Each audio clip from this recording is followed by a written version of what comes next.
Hello everybody, wherever you may be, and this is the Retro Bear speaking to you live from the Gaming Pantry, where we are presenting episode 4 of the tNb Gaming Podcast. When Sylvester Stallone made Rocky 4, most people told him to stop, so we hope you won't think the same thing after listening to this. We hope this podcast finds you well in these crazy, crazy times, in this crazy, crazy world. 3 of our panellists are with us again tonight. I'm very pleased to say that someone's making their second visit after not being the last 2. I've also got a couple of returning names for you. First on the rotating panel of talking heads, welcome back to Sean at Retro Games Arrived. Sean. Hey, up mate, how are you doing? I'm very well, sir. How are you? I'm very good, mate, thank you. You're going to be keeping busy since we last spoke to you? Yes, mate, with work, unfortunately. I know that feeling. Yeah. But yes, keeping very busy, mate. Lovely, lovely, lovely. Yeah. Good to have you on board, mate. Thank you very much. Next voice you'll hear was the birthday boy last week. He's now a week older. I'm not sure what that makes him in age, but we'll ask him anyway, because it'll embarrass him. It's Pete 42. Hello. Hello there, how are you? I'm not bad, thank you. How are you? Hanging in there, mate. I was added to the panel like literally 15 minutes ago. You're a last-minute replacement. I'm not sure how this is going to go, but we'll see. As we say, mate, we'll just wing it as we go along, shall we? That's how I do everything on my channel. So yeah, it's the same with everybody else, isn't it? Really? There's more winging going along here than the 1970s Manchester United team under Tommy Docherty. Classic reference there. Somebody may have got that, but probably just... I thought you were going to go down the plane crash route, but... No. Saving that one for later, hang on, I won't that one on. And then the final panellist tonight has been with us the last couple of weeks. Once again, saying hello to Gernardino Plays, it's Rob. Hello, Rob. Hello, Mr. Bear. All right, and how are you doing, sir? I'm good. I'm running a sweepstake beyond this line of when I first mentioned Gears, so get your minutes in now, people. Get your time in now, all right? That was another thing that didn't go down too well as well, you know. There's like the Zelda bashing and then all the Gears talk. We're going for the hat trick tonight, then, aren't we? Oh yeah. Why not? Keep the footballing references in anyway. Right, so yeah, everyone's fitting well and healthy. We always start this podcast if you're new to it, and I'd like to say actually first of all, thank you to everybody who's listened to episodes 1, 2, and 3. We do appreciate the support. We do love to hear that people are enjoying the podcast. We get a lot of fun. I'm sure that come across in when you're listening to it out of what we do. If it's the first time you've listened to this, then go and listen to the 3 episodes and see what you think. And we'd love to hear from you. Always remember to leave a comment below, and any questions or any subjects you'd like us to discuss, you can leave them in there as well. And we always start these podcasts, I was going to say, with basically what we've been playing since the last episode. So we'll start with Sean. Obviously it's been 3 weeks since you've been here, Sean, but what have you been playing since we last spoke to you? You know what, mate, I'm still on that damn Shenmue 2. Do you know what, as well, I'm beginning to dislike it. Yeah. I had the same thing when I played Shenmue 2. I was hating it by the end of it. Seriously hating it. I mean, the first time I played it, I'm thinking for the only time, it was a long time ago, back in the Dreamcast days, and playing it now, I'm like, well, there really this much QTE, quick time events? I'm like, where's all the fighting? I want to do the fighting, not the damn quick time events. And that's all it seems to be, and it's really annoying me now. It seemed like every minigame took so long as well. And it just, I don't know, it just really put me off by the end. I only played it for the first time last year. But I was really hating it by the end. But Shenmue 3, when you get onto that, it's a joy. So I'm glad of that, because these are crazily controversial comments, Sean. They are, mate. It's shocking coming from Sean as well. Shenmue fans going, it's really frustrating me. And perhaps maybe it's because of my age. As I'm getting older, I'm becoming more impatient. But I just can't believe it. I was swearing at screen the other day. Lorraine and Joe were laughing at me. And like, what's the way? I said, this damn game. The trouble is, I don't know if you can remember, Pete. Can you remember that? It's like a derelict building. You have to make your way up and walk across them planks. And even if you get to the last plank and you fall off, you've got to start from the beginning. And I'm like, It's the bit, right, have you finished the game before? Yeah, back in the Dreamcast, yeah. It's the fact that, I mean, spoilers for a 20-odd-year-old game here, but... I've never played it, don't spoil it for me. Well, not really spoilers, it's just the fact that after you beat the last boss, the game carries on for about another 2 hours. What? Yeah, seriously, it's just 2 hours of just walking and talking. Oh, God, that's bad enough in real life, and then sit down and play the video game. But that was doing my head in. Because normally, if I feel like I'm close to the end of the game, I'll stay up and finish it. Yeah. And I really... I was like sat playing it, I'm like, when does this finish? For God's sake. It's like 3 in the morning. Oh, God, that sounds awful. Oh, yeah. It is. Professional walking simulator or something at the end of it, Codemasters have tacked it on. It's just this disinterested conversation as well, because you meet this girl and you're like talking, and you're like, so, what's the village like where you grew up? And she'll tell you, and you'll be like, that's a cracking line to start with, mate. That's an absolute winner, that is. But literally, so what's your village like? Because of the bad voice acting and everything, and the fact that he says "I see" all the time. Yeah, it's like she'll tell you, and he'll go, "I see," and that's the end of it. I've had dates like that. Goodness me, it's just been absolutely shocking. Oh dear. So Shenmue 2 has been driving you around the bend. Yeah, unfortunately, but yeah, that is a sad truth, and I might not be playing it much longer. Pete, what have you been playing last week? Still more Animal Crossing, still more Yakuza 5. I've not progressed much. But the other day I did have a day in my game room just playing old games. I played a bunch of Gradius. Played a bit of Excitebike. Oh yeah. Just some real. I mean, I was trying out that Famiclone that Sean got me and that Sean gave me, and I was just playing loads of old NES games and some really old weird bootleg NES games. Like there was one called Pocket Monster, which I assumed would be a port of one of the Game Boy Pokemon games, but it was like a 2D scrolling platformer where you play as Pikachu. And there's weird monsters that look like something from Bubble Bobble coming at you, and you have to electrocute them and stuff. And for some reason, if you touch a rock, you die. But occasionally those bootleg games can sort of be, quite fun. Really, if you can get beyond the fact they're obviously it was really well made. Yeah, it was really well made. It's just the fact that if you touch a rock, you die, and there's no kind of warning about this. I don't know if it's something to do with electricity being earthed or something, but you die. Yeah, it seems a bit extreme, doesn't it? Really, But all right. So, I mean, the great thing about that, the time that some people have on their hands now is you're able to go through things like that and pick up the games that you may not have had time to put into before. Unfortunately, I'm a key worker, so I'm back at work now. So. Yeah, I'm debating that at work at the moment because I'm still sort of classed as, I think I was still versatile today. Right. I was wearing very tight trousers, but it's I don't know, that they sort of said, oh yeah, you are more used to us here, where the gaps need to be filled, and it's not, don't work in healthcare. I've gone through this on my last video anyway, but it's strange. Yeah. But there we go. Rob, what have you been playing? What have I been playing? Well, I'll just touch on this because I mentioned them in the last one. I finished that Glass Masquerade Xbox indie game. I finished Dead Space, which, by the way, is an absolute stonking game. It's fantastic. Any game where you can get an achievement for dismembering 1,000 limbs in a natural playthrough without trying is great. And two old football games as well lately. One that you guys will know about and won't be very surprised to hear. I've been playing a lot more Virtua Striker 2 again, just because I absolutely adore it. And yet it's one of those football games which has no right to be good or be enjoyed by anybody because it is so basic. It's 3 buttons does all. The players, even I'll admit, they do turn like tanks. They take forever. And in order to get from one end to the pitch, it is like kids in a playground. You literally just punt it forward and hope you get there first a lot of the time. It has no right to be good, but you can score absolutely amazing, spectacular goals once you learn the power bar and the spots you get in.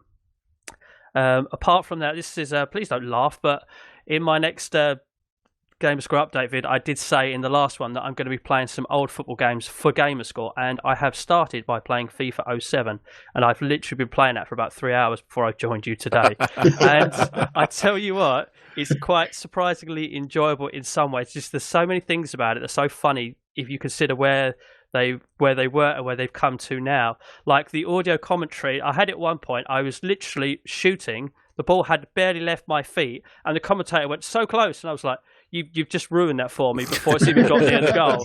It's, you know, it's gone wide and things like that. It's just funny little things like that happen. And I tell you what, the older FIFAs are actually a lot harder than the newer ones. I've learned that. Was that well-known football commentator John Nostradamus? It could well have been. So predicted what you did before. Don't shoot. What? No. But also, as a football fan of many years, it's nice to go back to these and occasionally just see a name and you just think, bloody hell, whatever happened to them? You know. The first game I played was against Reading, and I had a penalty saved by Marcus Hanneman. I'm just like, what the hell happened to Marcus Hanneman? It was him. Was that the monkey god? Where'd that come from? I think that was it Hanuman?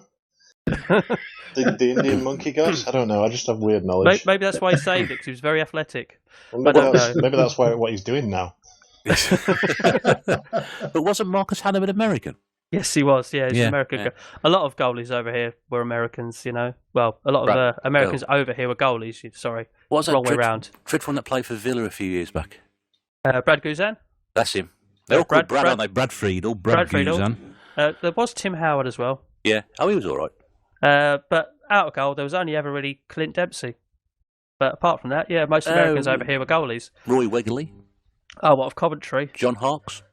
Kobe Jones. Oh, I'm thinking, Kobe here we go, look. Yeah. Sorry, we take this completely different direction as Russell and Rob discuss old footballers. But yeah, I've been playing old football games for Gamerscore as well, and I'm going to work my way through. I haven't got 8, amazingly. I've got 9 and 10 to do afterwards. But Mr.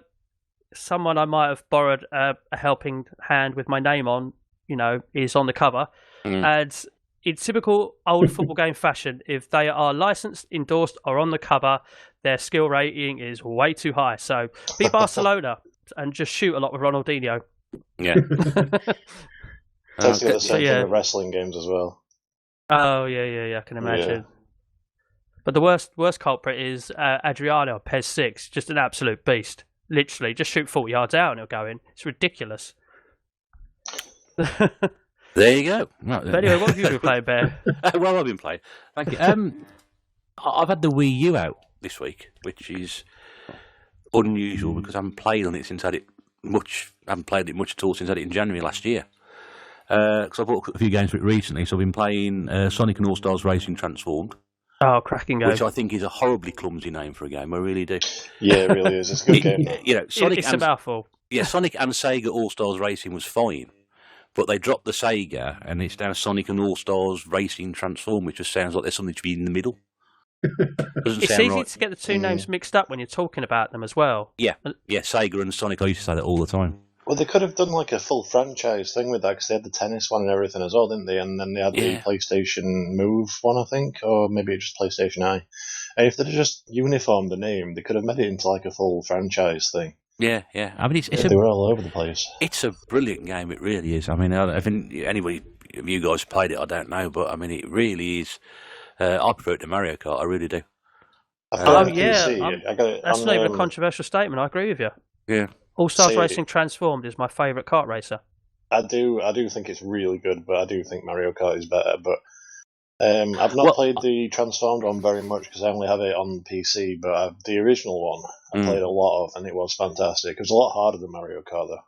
Well, that's what I like about it, because I think it's more to do with actually. I mean, I was playing on the medium setting. You know, I ain't the greatest gamer in the world, you know, absolutely 100% guarantee that. But I didn't win a single race on the medium setting on the first cup level. No. I was always second or third, but I can never actually win one. But it was more about the skill about driving rather than relying on weapons, which I think is probably the problem with Mario Kart for me. That's the thing with Mario Kart is you can do this like the drifting and boosting and everything like that, but you can get by without it. But I thought with the Sonic and All Stars or whatever, you really had to learn how to play it to actually win. Yeah, I completely agree with that. I mean, there is the ability to drift, which then builds up a boost, but it doesn't really make a fat lot of difference. You've really got to be good at doing it, which I think is good for a game to give it a bit of challenge. And the other one I've been playing as well is the Lego Star Wars: The Force Awakens. Oh, right. Which I played the previous Lego Star Wars games, and it's very good actually. One thing I love about playing on the Wii U is the gamepad, and the fact that the sound that comes out of that is absolutely amazing. Really is. See, I hated that pad. I really did. Someone gave me one of the Pro controllers though, and that's a really nice controller, but I could never get on with the actual pad. Yeah, I find the pad absolutely fine, but I can actually just have that volume at full blast, and I don't need a telly on. I don't know why. It just got some really good quality sound coming out of it. As for the Force Awakens, it's an all right game. It's a Lego Star Wars game. There's been plenty of those beforehand, you know. It's a Lego game. It's a Lego game. They're always good, but if you played one, you know, you're going to get on with all of them. You don't even have to like the franchise to be able to enjoy a Lego game. Sometimes I find. No, it's one of my favourite ones is actually the Pirates of the Caribbean one, and I really have no interest in that at all as a franchise. But the game's really good. I've never actually played the Lego games, believe it or not. Seriously? Yeah, seriously. What kind of games are they like? Do they all play the same? You know, the same format? Have you played anything like Marvel Alliance or X-Men Legends or stuff like that? No. It's going to be a difficult conversation, isn't it? Yeah, they're just like basically little platform games, little platform sort of scrolling beat 'em up style games. Right. You can't really die per se, so they're just really good for kids. There's sort of puzzle elements as well in there. You've got the little puzzles and work things out, but it's the humour that they throw in as well. They take, you know, a popular franchise, and then they put the Lego spin on it and give it a bit of humour. I mean, some of it's really funny, but some of it's, you know, on the later ones, the characters all speak, but like on the earlier ones, they didn't. And all the humour was like visual and stuff, and I found it a lot funnier with like the silent visual humour than the later ones, especially with some of them like Jurassic World, where they just use dialogue from the films. They just like literally just copied and pasted it from the films, and that was weird. Yeah, and I think it's the same with The Force Awakens as well. Yeah. A lot of dialogue in that. I can't actually vouch for the later ones, but a lot of the earlier ones, like you'd play through once and then you unlock other characters that you could use and sort of scroll between levels and then access certain parts of the levels or do certain puzzles that you couldn't do before. Mm-hmm. Certainly that happened a lot in the earlier ones, but I say I can't vouch for any of the later ones. Well, sorry, carry on. No, done. Sorry, Pete. I was just going to say, it gives you a bit of replayability. Unlike Marvel Superheroes, I think it's the first Marvel one, there's like an open New York for you to just run around and have fun in between levels. That Marvel Alliance? No, Lego. I think it's just Lego Marvel Superheroes. That's the one, yes, yeah. It's just like a full open New York for you to just run around and do stuff, and like different characters can sort of like do different things, and that's just fun in itself, just running around doing that. Yeah, and you can like switch characters out at will. Second Lego Batman has the same thing. Yeah, you can fly around that as well. As much as it pains me to accept it, though, but the Marvel one was better than the Batman one. Yet to get to the Marvel one. Yeah, they did 3 Marvel ones. I've not played the latest one, although I do have it. But the first one's really good, and the second one they're based on the Avengers film, and it wasn't great. But yeah, the third one's supposed to be really good again. I don't usually do this. Sean, a bit of homework for next time. Play a Lego game. Play a Lego game. You'll have one. Everyone's got one.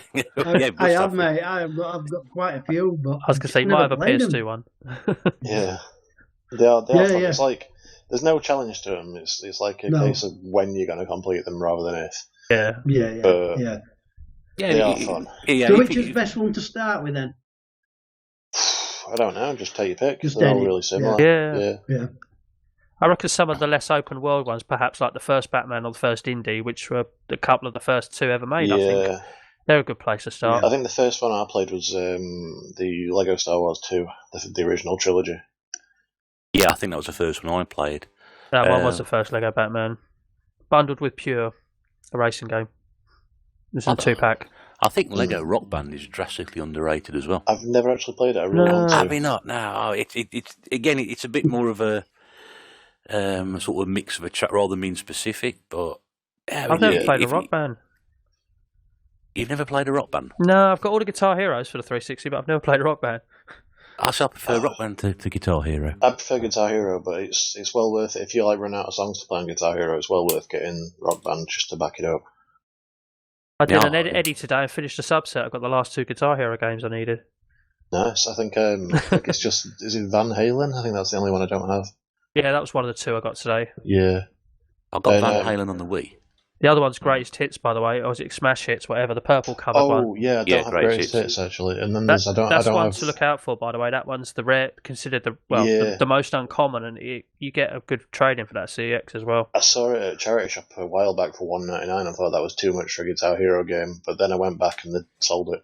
Yeah, it's the one. It is the one to look out for. There's one on the PS2 as well. I think it's Rocks the 80s or something. I've not got that one either. I've got that one. Yeah. But I think they're the 3 that I don't have. Yeah. And no one sent me a copy of Spice World yet either, so I'm still waiting. Seriously? Yeah. I'm still waiting for it too. I thought somebody would sort that out by now. When's your birthday, Ross? A long way to go yet. And everyone will just send me like 25 copies of the game. So yeah, that's exactly what I'm going to do. Right, so this week we thought we'd just try and have a few sort of things. People have left us a few comments about things they'd like us to talk about. I think probably in an upcoming episode we'll try and bring all those in and do all those under one sort of roof or banner and just try and do that. And what I want to talk about this week with the guys is one side of the game which gets a lot of coverage, sort of bad games, but also games which, you sort of think, well, that was really disappointing. You're expecting a much better game to come out of it, and you end up sort of thinking, I've really wasted my money there. Also games that, possibly don't get the respect they deserve. They're a lot better than they are, and people just sort of pass them off, but as an average score or an average rating. But when you actually sit down and play it yourself, think, that actually was quite good. I quite enjoyed that. And then there's the other side of it, the games which people say are fantastic and absolutely brilliant and wonderful and must have, and actually turn out to be the sort of game that you don't really want to play. Anybody want to start us off on anything like this? Which one are we going to go for?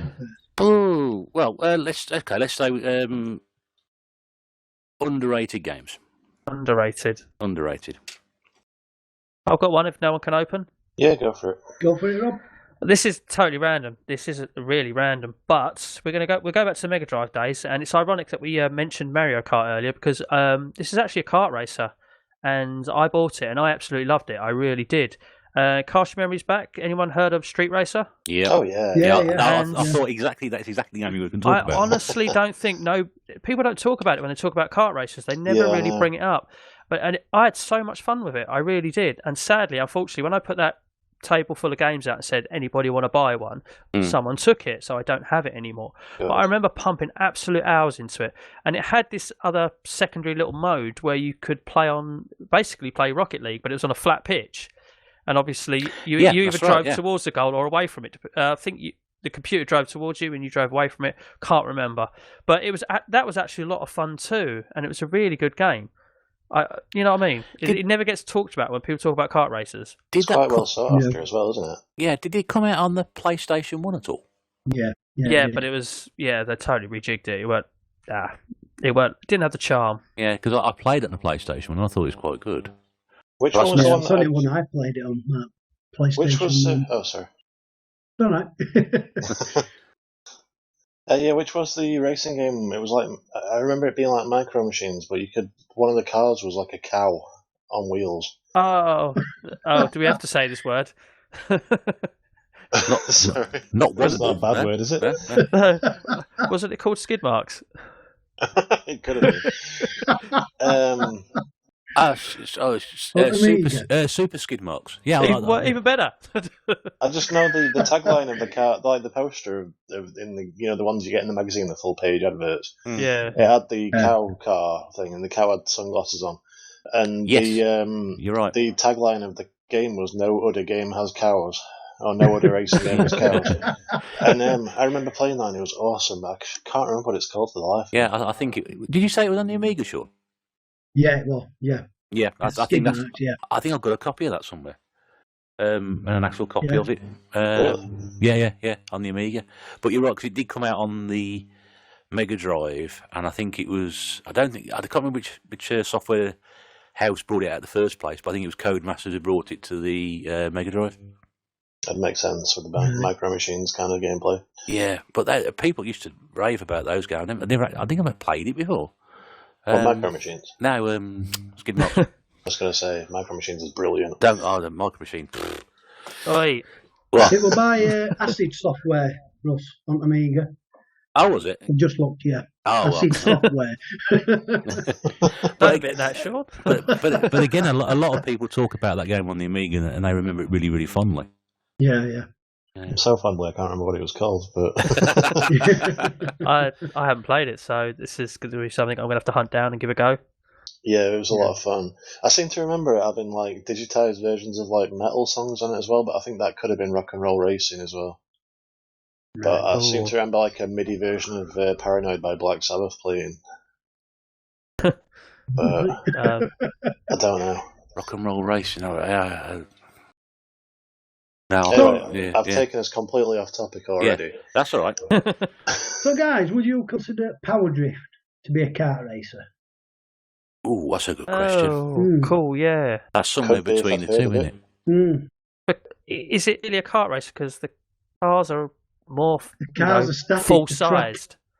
No, it's more the size of the cars. They're not really karts because they've got big, wide wheels, haven't they? But a wide wheelbase.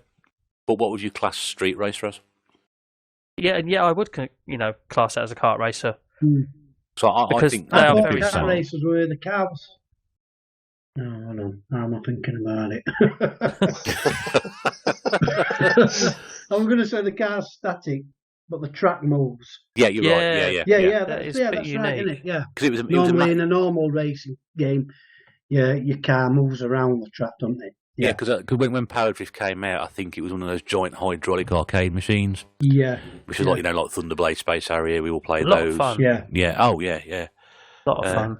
I've never even heard of this game, so I'm going to have to. You've never heard of Power Drift? Whoa, we found a game he hasn't heard of. Wow. Oh, wait. No, seriously, never heard of it.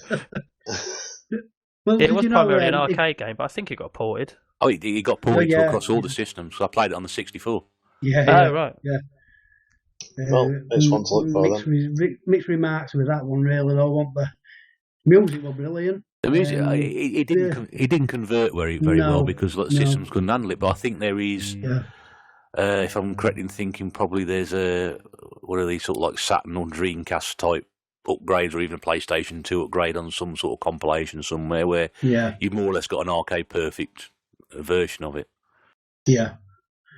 So did you know that if you come first on each track, you get a special bonus stage, and I know for a fact on one of them you control the afterburner plane. I think on one of the others you control the hang-on bike. Oh, wow, really? Yeah. If you place first on every single, I think there's 5 tracks, isn't there, on each stage on each level. If you come first in all of them, you get a special bonus stage. Yeah. Yeah. So just a little fact for you guys. No, that's all right. Power Drift. I wasn't aware of that. So, it's a game I do own somewhere, I think. Really, I'm going to have to look this game up, actually. Go onto YouTube afterwards. They'll have a video. Yeah. Sort of on the subject of like kart races and stuff, there's one that I think is regarded really highly, but I played it for the first time the other night and I thought it was awful. And I really apologise because my brain's somewhere else tonight and I can't remember what it's called. But I played it on the Switch. On the if you pay for the online service, you get like that. You can play like a selection of SNES and NES games. And it was a racing game, and it had the VFX chip in it, and it was all like 3D and polygonal. And you had like monster trucks with like faces on the front, like Thomas the Tank Engine and stuff. Oh, right. I'm already there. Where? Find the name of this out, please. Not Stunt Race FX, was it? Stunt Race FX, that's the one. Oh, yeah. That is unplayable. It is. You're absolutely right. It's horrific. And I was sure that was like regarded really well, and it looks really nice. But Jesus Christ, it's bad. When it's standing still, it's great. Yeah. When it starts moving. Watching it, to say that game was playing on a Super Nintendo, it looks amazing. But it's just, you can tell it's doing far too much for the actual system to handle. And it's just, it's just unplayable. But then if you went back and played something very, very similar, because that was using the Mode 7 chip, you can play something like Star Wing now. Yeah, exactly. I mean, Star Wing to me, it doesn't say it's unplayable, but it's a real chore to play through that now. Yeah, well, I was like, when I first got the SNES Classic, I was really excited to try and play Star Fox 2, because up until that point it was unreleased, but that was not a good experience. There's usually a very good reason why they don't release things. Yeah. It's either some sort of subliminal message or it's crap. So, other underrated games, anybody want to throw a controversial opinion out there? I like a small series called Blood Rain, if anyone's played it. Or specifically the first one. Blood Rain. Blood Rain, I've heard of it. It's like sort of a third-person hack and slash kind of game, so hack and slash, shoot 'em up, and like Tomb Raider style, kind of rolled into one. I'm pretty sure I've got that somewhere, but I can't. You play as well. She's a Dhampir, which is half human, half vampire, and it's set in World War II, and it's just so much fun. And that's the first one in the series, because the second one's terrible. And the third one, I think, was like a sort of 2D platform indie game on the PS3. But the first one on the PS2 was awesome, and it's one of those games that I just, I'm always, if anyone's like looks at it, I'll tell them how brilliant it is, but tell them to avoid the second one. I've never played it, but I have seen the cover, and the cover's very memorable. A couple of things really stick out to me about it. I don't know what it is. A couple of things, yeah. Dubious game covers, Rob?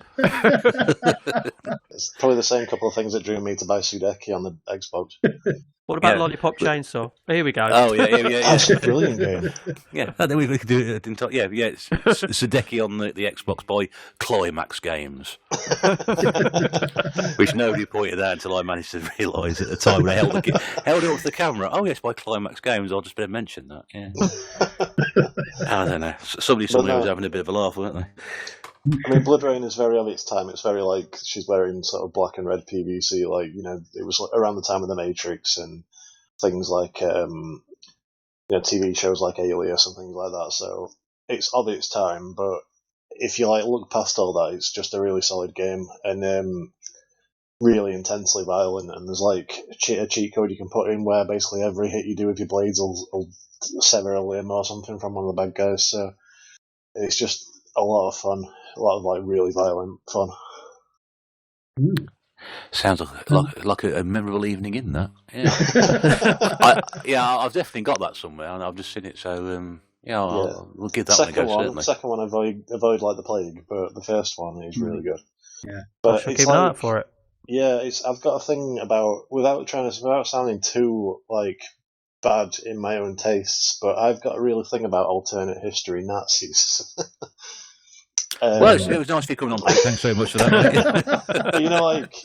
With the occult stuff, because apparently they did dabble in the occult in real life, but when they sort of play on that and you get Nazis resurrecting demons and stuff, things like Hellboy and Wolfenstein, things like that, I'm just really into that kind of thing. So, and it's got that side to it as well. So.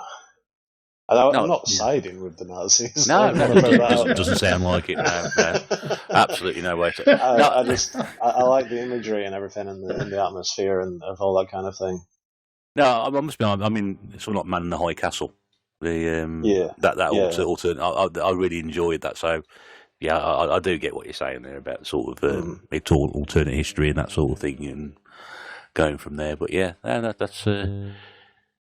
Yeah, Blood Rain. I shall have to dig that one down off the shelf. It was the first thing that popped into my head when you mentioned underrated games and things. So that's my recommendation. Just popping back to Lollipop Chainsaw really quickly. as you guys know, I'm nearly at 500,000. I want to get my gamer score. That is, I want to get 10G away from 500,000. Pop Lollipop Chainsaw in and get the achievement for looking up her skirt for 10Gs as the one. Just because it is one of those achievements that always make these lists on YouTube of 10 achievements you're ashamed of. And I literally just want it to be a milestone achievement. So I'm actually going to do that. I really am. I will say I do have that achievement. I love that it's actually called, oh no, I did it by mistake or something, isn't it? Yes. Wouldn't stand up in court, mate. What about you, Ross? What's your underrated game? Well, I'm just there's quite a few which sort of slip under the radar and stuff, and I'm looking up. Sorry, how many of them star Pippa Funnel? Just the one, as far as I know. Or Emma Victoria 2 Mils and people like that. Oh yeah, yeah. Oh. No, slightly distracted me there for a second, mate. No, I mean,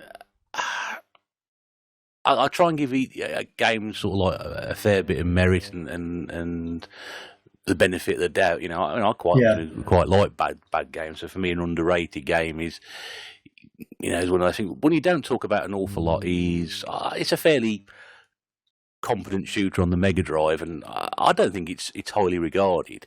But people probably know and talking about it's Fatal Rewind, which I think when it came out originally, it was on the Amiga as a killing game show. Oh, right. Never heard of it. You never heard of it? No, never heard of it. Okay. Never heard of it. So underrated. We've never heard of it. It gets fairly good. It gets fairly good opinions of it, but people don't talk about it and it's like a little robot type. You'd think they had 209 out of RoboCop. Oh yeah, right. Yeah, that sort of thing there. But people immediately start thinking I'm talking about Walker, which was another game. But no, Killing Game Show.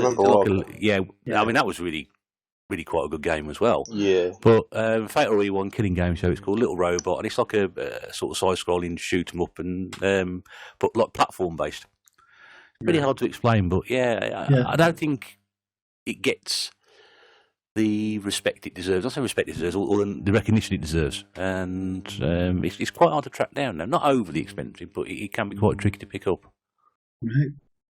Again, never heard of it. So That's your sort of game, and and again, that's purely because I had a Mega Drive. I got it bundled with a Mega Drive, so just a game I picked up and started playing. I quite enjoyed it. Yeah. That stumped you, hasn't it? Yeah, a little bit. But you weren't expecting that. just going on what you're saying about bad games, even if someone says it's a bad game, I always say, you never know what you may enjoy. Just give it a go. Yeah. You never know. So I found so many games that I've actually enjoyed because, I just gave it a go, even though people said it's bad. Even it got critically slammed, still gave it a go, and I enjoyed it. So, if it's bad, just give it a go. You never know. Yeah, it's like those awful Ninja Man rock and roll adventures on the Wii. Yeah. Which are made by that one software house. Basically, they reskin the entire game. Reskinning the games, yeah. But I will stand by it. The music on Ninja Man is brilliant. People say, oh, it's terrible music. I love the music on that game. It's a terrible game.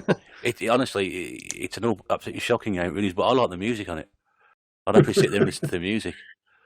It's like I wouldn't play Treasure Island Dizzy. I'll just put the game on and listen to the music. Because that game annoys the hell out of me.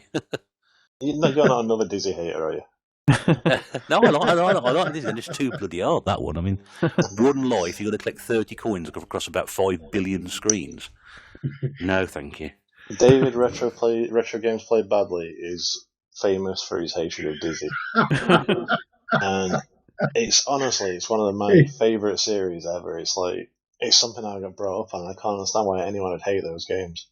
I just think that we had this discussion about games, being like that when we were younger because they were sold cheaply, and they were designed to give you a bit of a challenge. But now people go back and play them, and you pull your hair out. And oh no, I disagree. I played through Magic Land Dizzy recently, and I love that game. You're full of surprises, aren't you? Dizzy games, Nazis, keep going on. The new Spectrum that they're bringing out it's on Kickstarter at the minute. and it plays like all the old games, but they're also bringing out new games for it as well. And it's sort of like when they brought out the Atari 7800 and it'd play like upgraded versions of the 2600 games. They're doing like upgraded versions of the old Spectrum games, and they're bringing out a brand new Dizzy game just for that system, which I thought was really cool. Are we ready for another Spectrum? We've had all these, I think was it the Spectrum Next? Is that the one that's just come out? Yeah. Sure. Yeah. Yeah, it is. Yeah. That might be the one I'm thinking of. Oh yeah. I mean, I've seen that up and running, and man, if I'd had the money at the time. But the thing is, you look at it now, because there's so many people being ripped off and cheated out of all these Kickstarter and crowdfunding rubbish, and most people probably would look at the Spectrum Next and thought, that's a really good idea, but I've been stung so many times, I've heard so much stuff about this, I'm not going to get involved. And those people who got those first ones off the production line saying how brilliant they are, how really, really good they are, and oh man, I look at that and I think, damn. Yeah.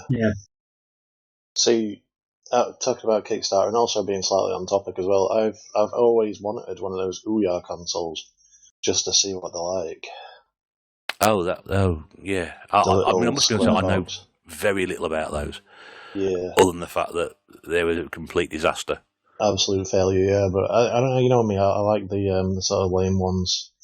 The lame duck consoles. The lame duck consoles, that's it. See, you like the underrated consoles. Yeah, exactly.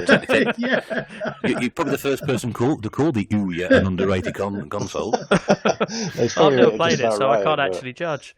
Yeah, and same here. I've never actually played it. I don't think the store for it to actually download games is online anymore. But I know you can sideload stuff and stuff like that, and I just wouldn't mind one just to mess around with.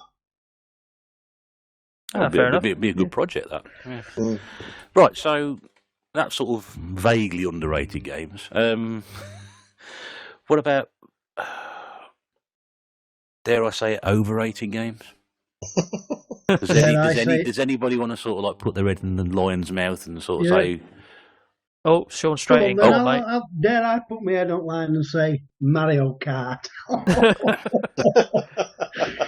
I'm going to agree with you. Although I must be honest, my stance on Mario Kart over time has slightly softened a little bit.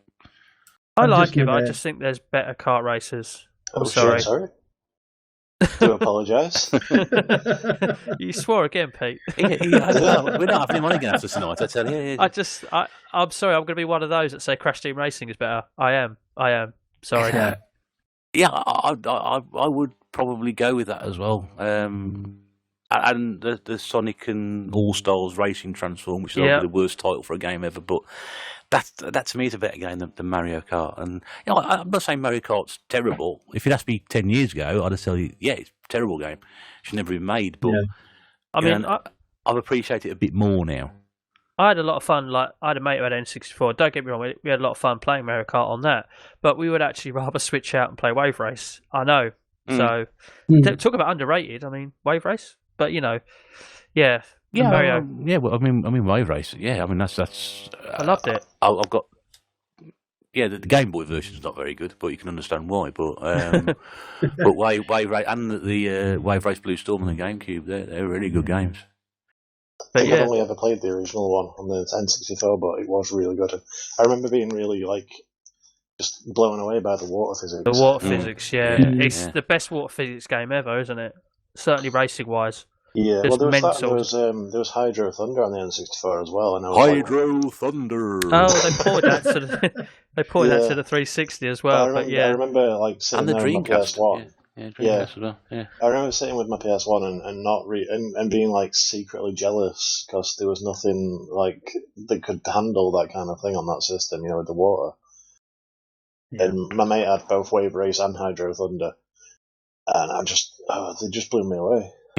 Yeah, they're both really good games in their own right anyway. Sure, any particular version of Mario Kart you don't like, or is it just all of them?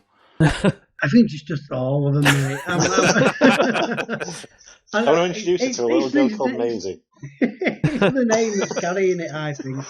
I just can't help it. I just never took to it. Did it sound like a man who's been winning a race in Blue Shield? Is it what, mate? You sound like a man who's played the game a lot, been blue shelled far too much. I hate this game. Did anybody play Double Dash on the GameCube? I played it briefly in Electronics Boutique. Ah, right, okay. In Meadowhall back in the day. But never actually played it at length, but I remember not liking it very much. Yeah, because a lot of people... That one, Mario Kart 64 seems to split everybody down the middle because of the blue shell. Yeah. And Double Dash tends to be not very much enjoyed, but I think Double Dash was probably the first Mario Kart I actually enjoyed playing. I'm just incredibly weird. I used to play a lot of... Because, like, back when I grew up, where I grew up, it was very much a PlayStation area. It was like a Sega area until the PlayStation came in, and then everybody had PlayStations. But there was like one kid who had Nintendo all the way through. And so we all used to get around to his house and play like 4-player Mario Kart 64, and it was just so much fun. It really was. Yeah, the way you start that story sounded like a northern version of West Side Story. Yeah, we used to get into games of street toughs and dancing. There was all the Sega kids on one side and then one Nintendo kid. Oh dear me! Oh, I'd pay money to watch that. I had an idea actually for a game a long time back, which was like a strategy kind of game where you had to get together at gangs, like street gangs, and do dance battles and stuff based on that concept. And I was like kicking around this idea for ages and never actually pitched it to anybody. And then Space Channel 5 came out. And then Space Channel 5 came out. Yeah, this is going to be more like a strategy kind of a sort of management kind of thing where you had to manage your people and things like that and take over different areas around the town and things like that. It was going to be awesome, but I'm literally going back to the Amiga times when I was thinking about this game. I tell you something, I can almost hear the game developers' phones ringing off the hook now with this idea to combat it. No, I don't know. That might be the sort of game I'd sort of be interested in playing. That. Yeah, stick a few horses in there. Yeah, you could start a Kickstarter, mate. You could get a Kickstarter going for it. Swiftly moving on. Overrated games. I'm going to say sensible soccer. Oh no! Even me, I'm football illiterate, and even I love sensible soccer. Yeah. I was going to bring this up earlier when Rob was saying you only had three buttons on Virtua Striker, and I was going to say, well, just remember sensible soccer where you only had one. Yeah. To me, sensible soccer's just in the middle. It's kind of, doesn't blow me away, and I don't hate it. So I don't hate it because I did play a lot of it when it first came out, but I don't see why people absolutely pin it to their lapels and say this is the best game ever. No, it's not. It's just for the time. I think it's like the rose tinted glasses thing. I mean, it didn't look like much, but it didn't need to look like much. But it played very well. I'm not saying it's a bad game. I just think it was drastically overrated. What did you say? No, Sean. Why did I say? I try to hold it against you, but why did you say no? Because I loved the game. I absolutely loved it. Many days spent wasting away playing that. To be honest, it really was a big game for me. Was sensible soccer. So yeah, I'm a massive fan of that game, mate. Sorry. That's all right. I mean, we've not known each other that long, so we fall out. It's not a big problem, is it? Really? I'll send you all that stuff back you sent me. With all the manuals missing. They wind you up. They weren't in there in the first place. They weren't there. Go on then. I've seen there's overrated games. Gone. Anything else? I could chuck one in there. Basically, long story short, I had never played the Mass Effect trilogy or the Dead Space trilogy. I put a poll out to Twitter and thought, right, I can't pick. You pick one for me, guys. I had a massive vote for Mass Effect. I put the first one in. I gave it a good 2 to 3 hours, and I was bored. And yet I know people absolutely love it. So for people to rate it so much and then for me to not like it, does that mean I then think it's overrated? Because I've then, as you know, I've recently finished Dead Space 1 and I absolutely flipping loved it. And yet, it's very much the same style of game. I just found like Mass Effect was like so much dialogue. I just want to shoot things, Yeah. So that was it. I just thought, I really need to carry on with Mass Effect just because I want to play through them all because I feel like I have with to. 2 and 3, to be fair. If you're more into shooting things, 2 and 3 you'll be more up your street. Yeah, the first one's more of a straight up RPG, but 2 and 3 tend to go back to more shooters. But yeah, you shouldn't have to get that far in with a story as well, as well, But, I've never really played Mass Effect that much to sort of have an opinion on it. I mean, Dead Space Extraction on the Wii, I will say, is an excellent game. No. Is that a completely different style of game? It's probably one of the best on-the-rail shooters on the Wii. Oh, I thought it might have been a rail shooter being a Wii game. It'd be an interesting concept to use Dead Space and play a rail shooter. Well, I'm saying that because I haven't, but No, it's bad. Yeah, but this is what I say about bad games and good games and recommendations, and make your own opinion. Like, you love it, Pete hates it, I'll give it a go anyway. Sod it, why not? What's the lose? With Dead Space, I really, really loved the first one, and it is really scary at times. Not really. You're a horror guy. Hey, Rob's a horror guy, isn't he? So I love horror films and stuff like that. And I was playing this at the time when I had my Xbox 360 in the bedroom, so I was only playing it at night when my wife had gone to sleep and all the lights were off and everything. So I was sort of playing it, atmospherically how they wanted me to play it, sort of thing. Yeah. But the second one was a lot more action orientated, and then the third one was just completely geared towards multiplayer. And to me, it just killed the series. And obviously, it killed the series because it didn't go any further than that. I'll tell you what. I was actually streaming it, and the reason I'm saying this is because I don't normally wear my headset when playing a game, but if I'm streaming, obviously I need to talk to people. And obviously I had the game audio in my head, and I'm going to do it with all the Dead Space games now, because you hear so many little things, footsteps behind you, whisperings, things like that. And I'm just like, this is, I know some people are like, I hate that, it's too scary. I think it was amazing. I absolutely loved it. It's so eerie, it was brilliant. But nothing in that game actually made me jump scare. I've got to be honest with you. People going, "I'll prepare for a jump scare." Didn't work on me, I'm afraid. No. I can honestly say I think there's only 2 games that have ever made me proper jump scare. And if anyone else says it didn't make them jump scare, I'm going to call them a liar. And that's when the dogs jumped through the windows in Resident Evil 1. Oh, I'm a liar, definitely. And the other game was an Xbox indie game called Emily Wants to Play. That sounds scary from the title. Yeah, it does. And it is Unless about... she wants to play Mario Kart 8, and then I'll just beat her all over. I said Emily, not Maisie. But she literally just, when she finds you, she literally just throws it basically on the screen, scream, literally in an instant. There was no way, I could not jump at that. But, there's 2 games that have properly made me jump out of my skin as well, and that's Silent Hill, the first one. There's like a scene with like a locker door, and because you traverse these areas in 2 different worlds. That's like the whole thing about Silent Hill. And when you're in like it's not even the real world. You're like, one of it's like a world that's close to the real world, and then the other world is like hell, basically. Yeah. But when you're in the world that's close to the real world, in the school setting, there's like a locker door banging when you go into the locker room. And when you get to it, it bursts open and a cat jumps out. And that's kind of like, that's a bit jumpy. But when you go into it in the hell setting, the same locker door's banging. And you open it and it just kind of swings open slowly and there's nothing in there. And then as you're walking out of the locker room, one of the other lockers just bursts open and a corpse falls on the floor. And that proper got me. And then the original Dino Crisis, also on the PS1. There's a bit where you go into an office and there's like a big window.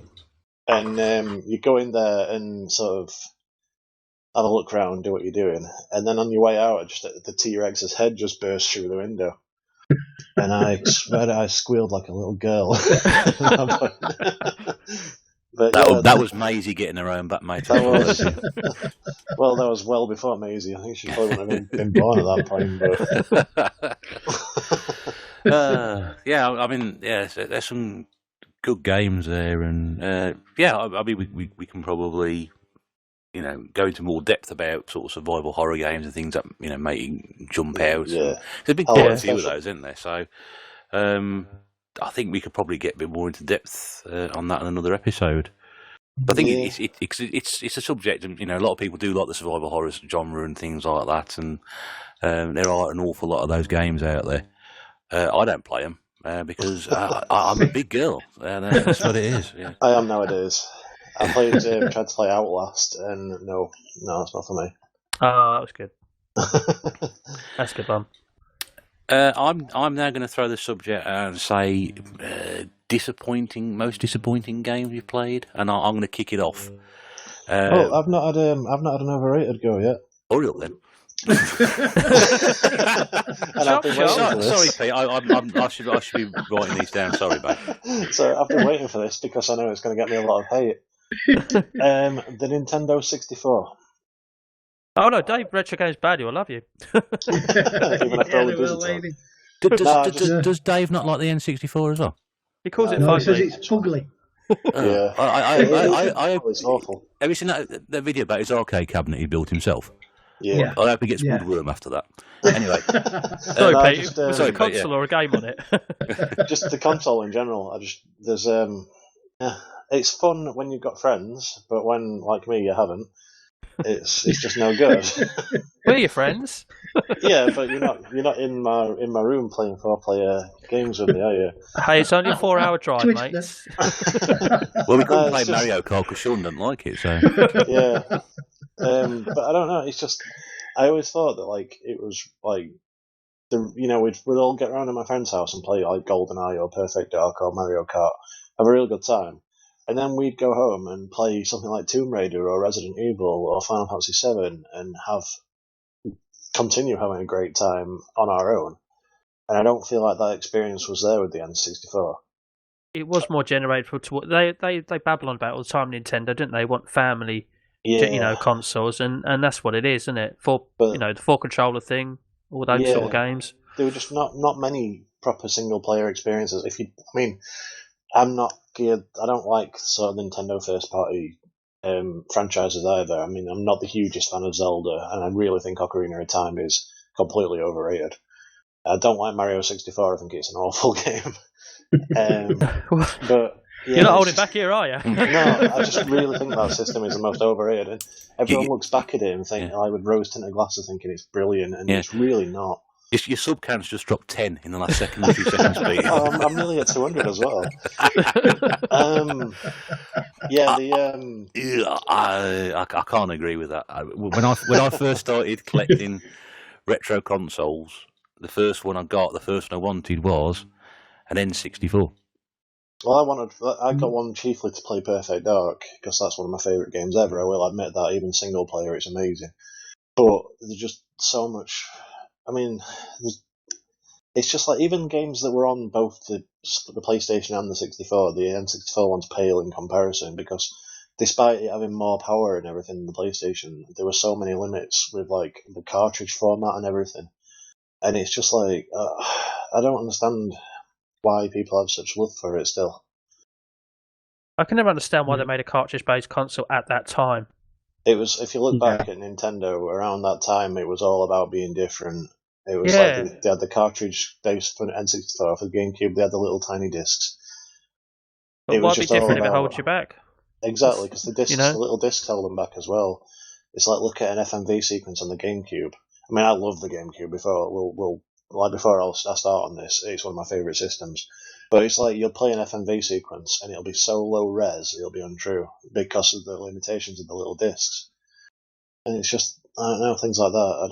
And then obviously there's the Wii where they decided that making a next gen console wasn't really all that.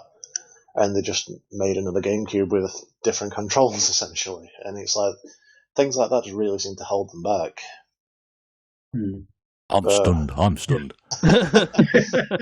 mean, like I said, the GameCube. How dare you slag the Wii off? No, the Wii's great, and it's great to collect for. But it's they could have made the Wii U straight away. I mean, obviously the Wii U was a failure, but they could have made a system with that kind of graphical capability and still had the controls and everything, and made it so it could stand up with the other consoles and still have the innovative controls. Yeah, which they were known for. I do agree with that. You're absolutely right. You're absolutely right. But they just seem to. I mean, it was a lot cheaper. I will give them that. But I don't know. They never seem to. They seem to hold themselves back just to be different. At that time, anyway. I mean, the Switch is the same, but the Switch is fantastic. It is a good console. I don't show mine any love at all, but when I've played on it, it's really good. It's completely wasted on me. It's really good. They get games out the wrapper, isn't it? Yeah, it's an expensive machine to play. Why would I do that? Yeah. The games tend to be about £5 or £10 more than they would be on the other systems, but and you know, with Nintendo games, they tend to be ridiculously expensive 20 years after they've come out. Oh yeah. You know, I'm still waiting for GameCube games to drop in price. Yeah, definitely. We're waiting a long time for that one. Right, so controversial opinion there, I think. Yeah, I know the N64 isn't most people's favourite consoles, and I think we'd be kidding ourselves if we said that the games of that sort of era, the Saturn games, the PlayStation 1 games, and the N64 games haven't aged, because a lot of them have, and that was the style of it. But I can't sort of find myself agreeing with that. But I know a lot of people have shared the same opinions yourself. Well, I don't think anyone's going to agree with me on that one, apart from Birdsall, but. Yeah, you sort of give yourself quite a mountain for people to climb over on that one. But I don't know. It's something I've been sitting on for a while.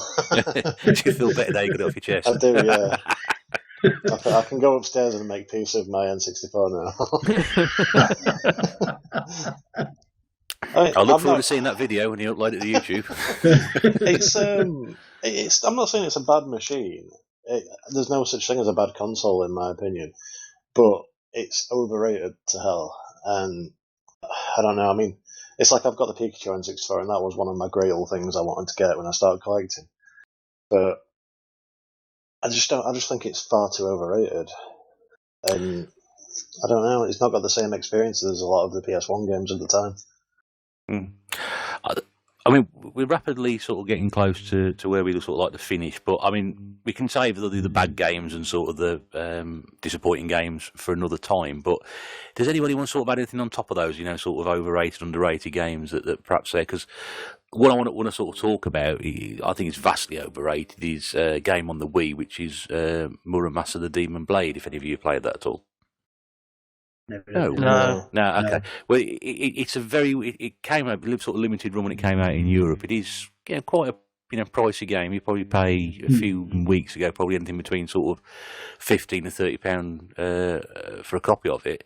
And I did buy mine at 15 about sort of 2 years ago. It's a beautiful game to look at, brilliantly crafted, but my God, is it dull. It's a side scrolling sort of beat 'em up, and it's got a Japanese theme to it. Not my sort of game usually, but I thought this looks really good to look at, and it is just boring as heck. It really is. It's so disappointing to sit there with tears running down my face. I spent 15 quid on this. That's how many games? That's 150 games you could have got. Yeah, it's ridiculous. But I could work it out afterwards. Yeah, there's so many games I could have bought for that. Just having a scan through my games list, and I do have Muramasa Rebirth on the PS Vita. And if it's what I'm thinking of, I'm fully with you on that one. Oh, right. Okay. There you go. I've been thinking I'm the only person in the world, but all of a sudden I like you again now, so you're all right. No, I did know they did make a sort of, I don't think whether it was a redo over or a sort of semi-sequel on the Vita. No, I've not got Vita. I'm absolutely limited knowledge on Vita games at all, so, but I did know one came out for it. Yeah, you actually got a copy of it as well. I think it was on PlayStation Plus one month, but that's how I've got it. But yeah, I remember I played it for a few minutes, and I was just like, "This is not great." It's just super repetitive. Yeah, there's no sort of variation in it, and I just sort of thought, how much longer am I going to keep going for this? And it wasn't even like Streets of Rage where you could like move in 4 directions. It was just side on. Yeah, left and right, and whatever combinations of attacks you could put together, and beautiful to look at. But then again, so's artwork. It doesn't do anything at the end of the day for me. So no, that's crushing disappointment. That was. I'll tell you what, just so there's a sweepstake winner tonight, Gears of War Judgment is considered the black sheep of the franchise. I'm just saying it. It is considered the black sheep of the franchise, but if you can get used to the remapping of the buttons, it's not a bad game. There you go. Which Gears was that one? Judgment? Gears of War Judgment. Yeah, it's not actually part of the trilogy or the storyline or anything. It's like its own little side story. It's like a prequel, wasn't it? Yeah, but it's not a bad game. They just remapped some of the buttons and people hated it. If you can get used to the remapping of the buttons, it's actually a really good game. See, I didn't play Gears Online or anything, so when I'd finished the story, it was done for me. So the remap of the buttons, I didn't even notice. But right. It was what got me about it was the fact that they took the most annoying, awful character in the whole franchise and made you play as him. Yeah, Baird isn't the greatest, but it's not a bad game. It's not a bad game. I feel like we shouldn't talk about this anymore, because Baird will go to sleep, and so will other people. But I just felt like you needed a winner, Yeah. But I hear, But there we go. Anyone else want to throw anything in on the overrated and underrated? I could go on for years. I'd say you could just talk about the Connected in general. Yeah. It's a great bit of gear, but a lot of people, proper, give it a hard time. It's absolutely fantastic. Yeah, it's actually a fantastic bit of gear. It is. I've been saying that for years. I love it. Well, last 2 years or so. Well, a year since I got it, yeah. Sorry. The Connect Sports games I love. I really do. Penalty saver. Love it. I remember jump around my room for ages. Which watch out though, because I remember reading something when it first came out about a girl who had it connected to Facebook, and while she was playing the games and stuff, it would take photos and upload them to Facebook. And her dad didn't know about it, and while she was at school one day, he went into a room completely starkers and started doing Zumba or something, and just repeated pictures of him in his birthday suit doing Zumba. So the one thing that does annoy me about Connect Sports is it does want to give you a little shot of a little sort of images of you playing it afterwards to show you, and I'm like, I don't want to see that. No, I look like a dick as it is. It's the kind of thing that drives me to suicide.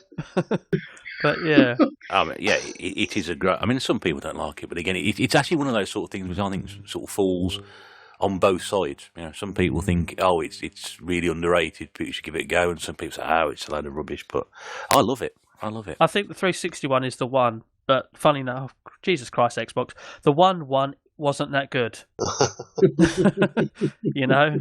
I mean, I've never played Kinect. I've literally never even experienced it, but I did love Wii Sports a lot. But was once you figured out that you could just sit on on the couch and just flick your wrist and still get the same effect.